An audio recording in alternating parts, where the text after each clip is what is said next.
3 oyda koreys tilini o'rganganman. Janubiy Koreyaga 2008-yil kelganman. Tilni umuman bilmas edim o'sha paytlari.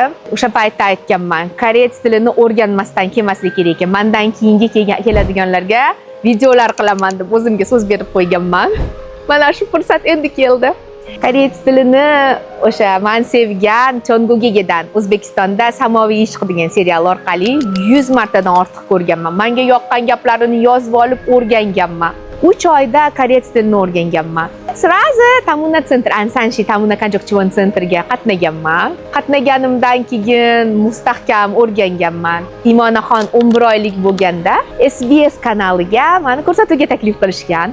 Ko'rsatuv ham Chisoktikchi Hangugi Myonri, koreyalik kelin degan ko'rsatuvga taklif qilishgan. Raqs ham tushganman, koreys tilini ham zo'r gapirganman. Shundan keyin Talamon ko'rsatuvlarga takliflar kelgan, juda ham ko'p ko'rsatuvlardan takliflar kelgan. Endi ko'rsatuvlarga chaqqa yozuvchilar taklif qilardi. Qaysi birini tanlashni bilmay qolgan paytim bo'lgan. O'sha payti keyin koreyalik kuyov aytgan, "Men bu MBC kanalida biz Urinin Hangugin Dildorani Salom Koreyasi degan kanalchasigacha ko'rsatuvni berishgan. Shu ko'rsatuvni tanlagin, shu ko'rsatuv tanlasang, butun Koreyani aylanasan, kezasan degan. Yana o'zingning ismingda degan. Voy deb xursand bo'lib o'sha ko'rsatuvni tanlaganman. Ko'rsatuvda har hafta ko'rsatuv olib borgani syomkaga borar edim. Juda ham xursanddim. Koreyani ko'rmagan joyim qolmagan, bormagan, yemagan taomlarim qolmagan.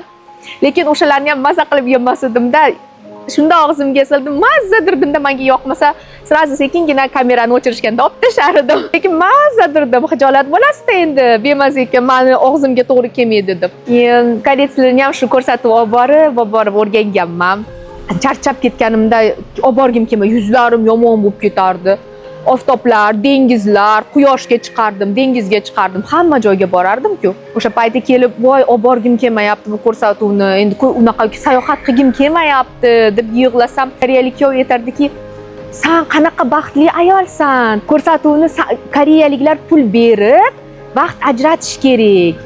Sen pul olib har hafta Koreyani ko'rasan" derdi. Men Koreyani 1 yil ichida hamma joyini ko'rib bo'lganman. Ham koreys tilini o'rganardim, ham pul olardim, ham ko'rsatuv olib borardim, ham televizordan chiqardim.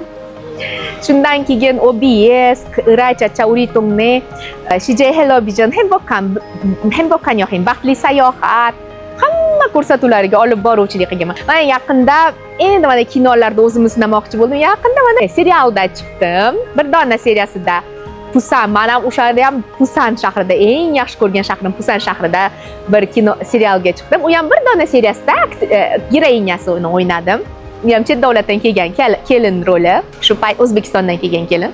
Soliha obrazida. Ko'rsatuv juda ham ko'p tomoshabinlar to'plabdi. Ertalab turishimga operator, o'sha rejissyor yozibdi.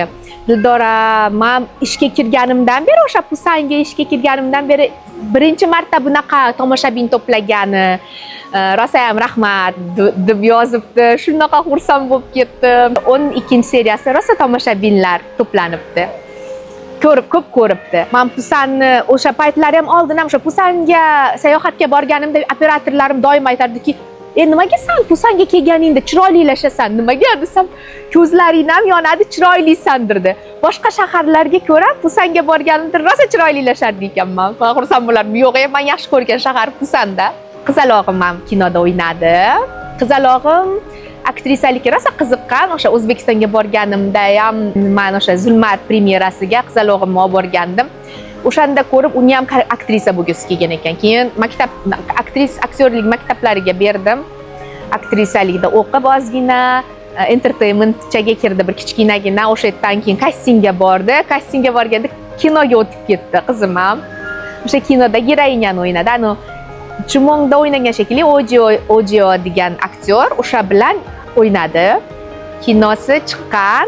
Uni ham ko'rsataman. YouTube'da bo'lsa kerak, bilmadim, lekin Koreyada sotib olib ko'rsa bo'ladigan saytlarda bor.